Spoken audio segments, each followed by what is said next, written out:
இன்றைக்கி நம்ம தண்டுக்கீரை பற்றி பார்க்க போகிறோம். இரும்பு சத்து இருக்குங்க, கால்சியம் நார்ச்சத்து இருக்குது, விட்டமின் ஏ சி இருக்குங்க.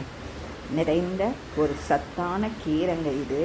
செரிமான பிரச்சனையை மேம்படுத்தும், மலச்சிக்கலை நீக்கும்,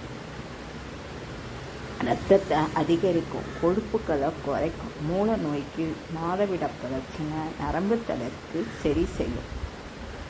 இது பார்த்திங்கன்னா மலச்சிக்கலை குணப்படுத்தி செரிமான மண்டலத்தை சீராக்குங்க.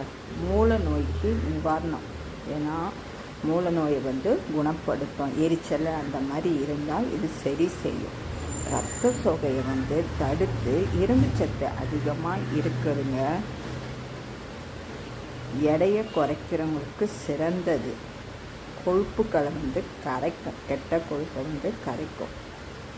நரம்பு சம்மந்தமான பிரச்சனைக்கு இந்த தண்டுக்கீரை ரொம்ப நல்லதுங்க. சூட்டை குறைக்கும். பாருங்கள், அங்கங்கே வச்சுருக்கேன் பாருங்கள். சிறுநீர் பிரச்சனைக்கு தீர்வு.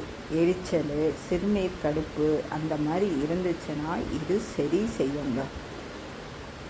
அந்த மாதிரி இந்த கீரையை கூட்டாவோ பொரியலாவோ சூப்பாவோ குடிக்கலாங்க. நான் பாருங்கள், ஒரு சின்ன தர்மாக்கோலில் கூட வச்சுருக்கேன், காய்கறி ட்ரேயில். அந்த மாதிரி வச்சு கூட பாருங்கள் எவ்வளோ ஹைட்டாக வளர்ந்துருக்கு.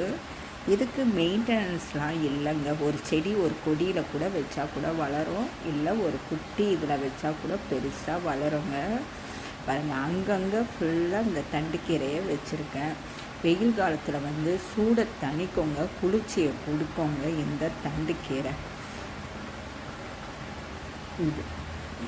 இது பார்த்திங்கன்னா நல்லா ஹைட்டாக வளருங்க. இது பார்த்திங்கன்னா விதைக்கு கூட ரெடியாக இருக்குது பாருங்கள். அந்த மாதிரி இந்த கீரையை நம்ம கூட்டாவோ பொரியலாவோ சமைச்சு சாப்பிட்லாங்க. இதை பார்த்து ஒரு லைக் பண்ணி சப்ஸ்கிரைப் பண்ணுங்கள், கமெண்ட் பண்ணுங்கள். தேங்க்யூ.